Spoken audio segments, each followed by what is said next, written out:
Hi everyone, and welcome back to my channel, Dr. Coco's Mnemonics. Today I'm going to be going over nephritic nephrotic syndromes.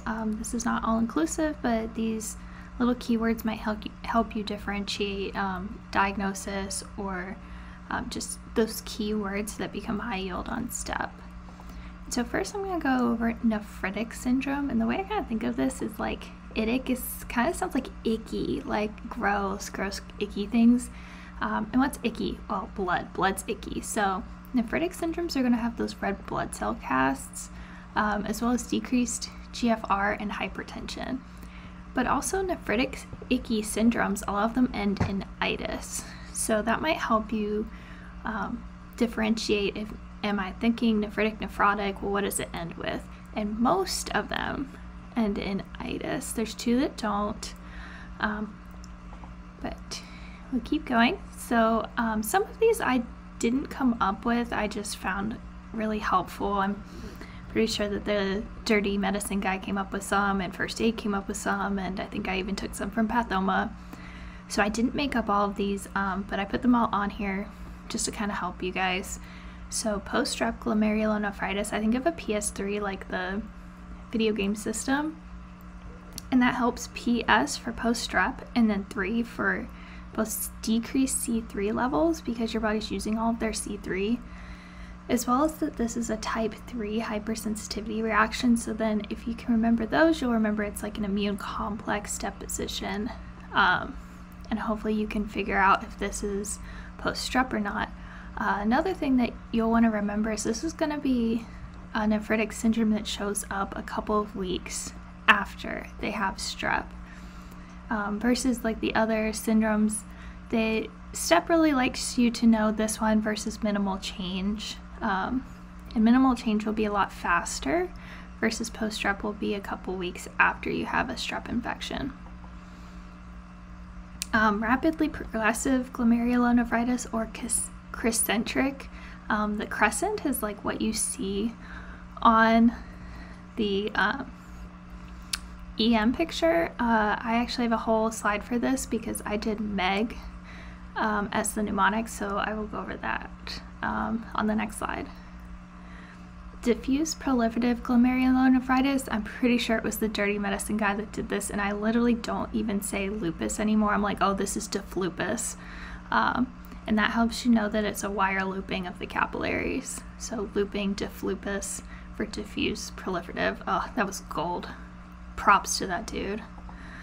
IgA nephropathy, IgA I always think of as mucosal for A, mucosal. So you know that this is going to be a mucosal thing. And so this is going to be probably a kid who has some type of mucosal infection.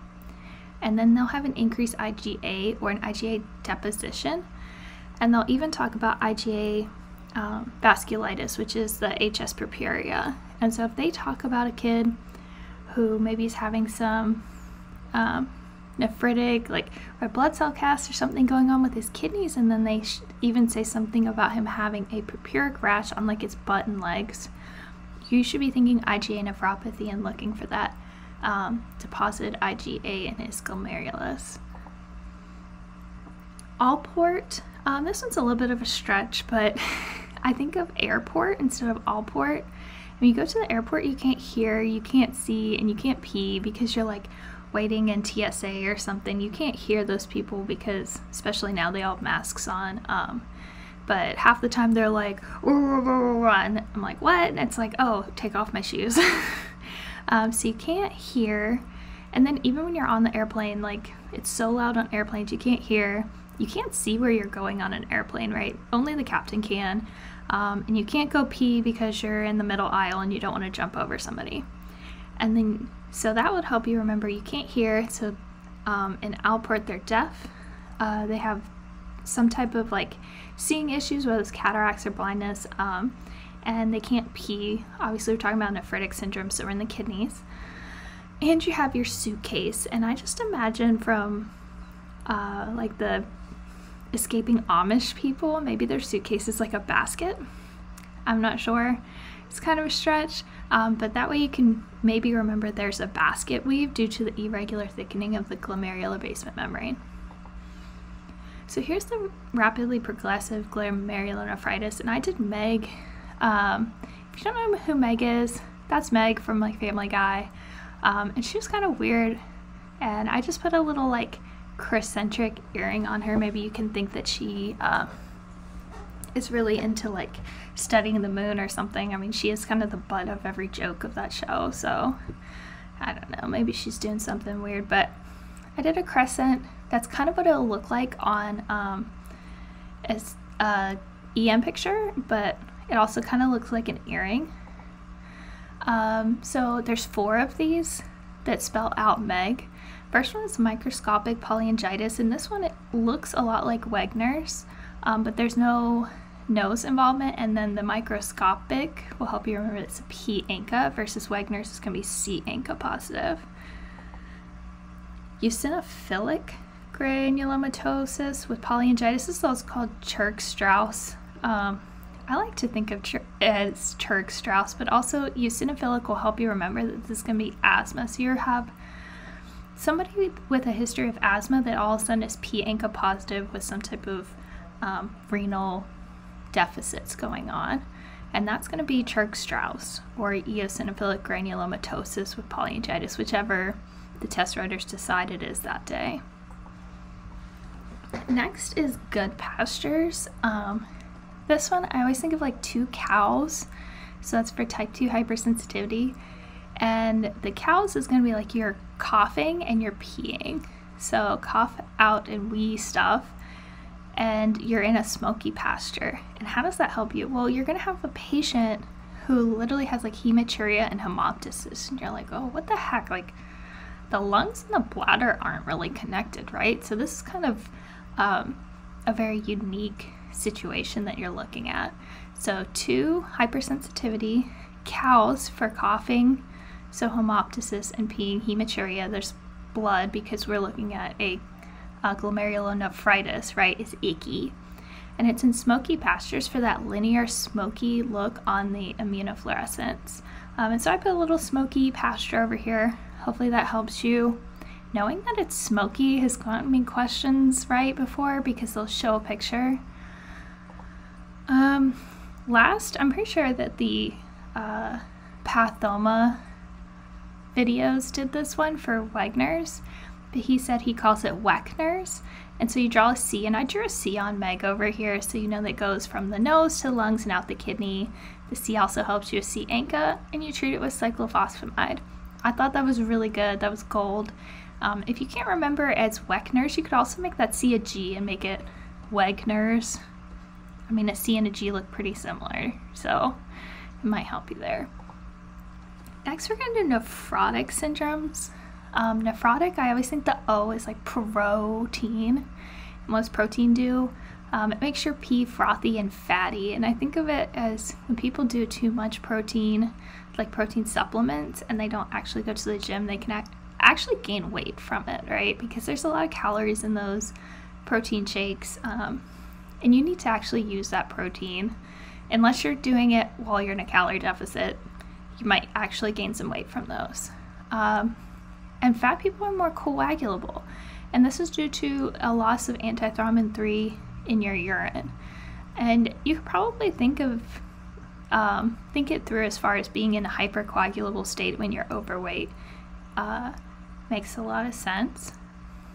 So some of the nephrotic syndromes, minimal change, I always think of mini humans. So this is the #1 glomerulonephritis in children. And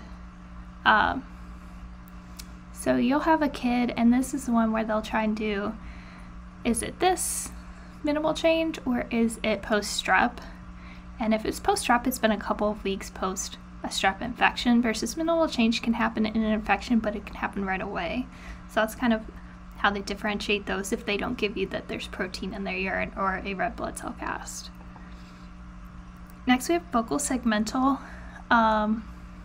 This one, a lot of the times I get questions on who would be the person that you're looking at for focal segmental, because both minimal change and focal segmental have effacement of the podocytes. So if you look at that, honestly, to me, they look normal. I can't really tell. So you can't really differentiate those other than the fact that one's like a kid and one's probably an adult. So how do you figure out that it's focal segmental? And I always think of like, what is the patient look like that's in front of us? So I spelled out focal as a mnemonic. So F for fucking. So this is going to be if you have a person with HIV. Sorry, not the most PC way to remember it, but if you can remember somebody who has HIV and maybe they got it from a needle stick, so they also do heroin, or maybe they're trading sex for drugs, and that's how they got HIV. Either way, F is for fucking. O is for obesity. We were just talking about how if you're obese, you're going to be more hypercoagulable state. C is for congenital malformations. A is for African Americans, and L is for sickle cell. So I've had a lot of questions where they'll talk about sickle cell and they'll either want you to know focal segmental, or they'll want you to know renal papillary necrosis. For some reason, those are the two like keys for sickle cell. And the last two, I don't really have that great of mnemonics for this. This is from first aid for amyloidosis. If it's the AA protein, it's inflammation. Versus AL, it's going to be multiple myeloma. And I'm going to do a multiple myeloma video just because it showed up a lot on STEP. So it seems to be high yield, and I don't remember learning it in class. And this last one is the Kimmelson-Wilson nodules. This is really obvious what this is because you can see literal nodules in that picture. And that's for diabetic glomerulonephropathy. Last two that I have, these are two syndromes that have both properties of nephritic and nephrotic, and that kind of confused me, as well as like their names are so similar. So how did I go about these? So both of these have the same associations, which is they might have lupus, phospholipase A2 receptor antibodies. Hep B and Hep C is really high yield. They always talk about Hep B and Hep C, and then NSAIDs or some type of medication that causes this. And I did that as spin because when you mix something up, you spin it. And these, in my head, I think of them as mixed syndromes because they have properties of both nephritic and nephrotic. So they might have protein and red blood cell cast, and you're like, the fuck are you? I don't know. And so the first one is membranous nephropathy, and I think of it as like us, when us gets together. So I think about when I get together with all my friends, we eat so much. Like half the time when I make plans with my friends, we're literally like, where are we going to eat? What are we going to eat? What kind of food do we want? And so membranous, we eat a lot, and so you're gonna have glomerular basement membrane thickening because when us gets together, we eat a lot. Versus membranoproliferative, you're gonna have glomerular basement splitting for the proliferative. But you can also remember when you eat alone, like look at this little girl, she's eating a carrot. Maybe like when you eat alone, you're a little more healthy. Versus when you eat out with friends, you eat a lot more, so you're gonna be thickening. So membranoproliferative, you're gonna have that glomerular basement membrane splitting. And when I do questions, that's the only way I can really tell the difference. Is like, what is that glomerular basement membrane doing? Because half the time, they'll both have, you know, Hep B or Hep C, or they'll both have lupus, and I'm like, I don't know which one it is. And these are both membrano something something something, so I don't know which one it is. So hopefully that helps you figure out the difference. And if this video helped you, please like and subscribe to my channel.